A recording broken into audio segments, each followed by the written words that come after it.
માતાજી દોસ્તો, જય ગુરુદેવ. જોઈ શકો છો તમે અમે રહીએ છીએ ત્યાંનો નજારો કેટલો મસ્ત અને સુંદર છે.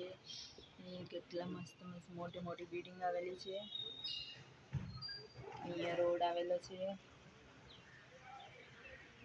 આગળ જાય તો આઈસ ફેક્ટરી આવેલી છે, આઈસ બને છે.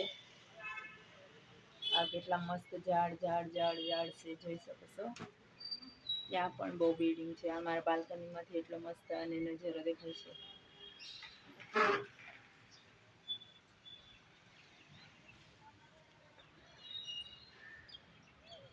બધા ઝાડ વાયેલા છે મેં, મની પ્લાન્ટ. આ ઝાડ કયું છે એ કોમેન્ટ કરજો મારા વાલા. આ ઝાડ કયું છે કોમેન્ટ કરજો. આ ઝાડનું મને નામ નથી આવડતું. આ ગુલાબનું ઝાડ છે. આ બધા ઝાડ મેં વાયેલા છે. આમાં મરચી ઉગાડી છે, મરચી. કોમેન્ટ કરજો તમે જરૂરથી કે આ ઝાડ કયું છે. જય માતાજી, જય ગુરુદેવ.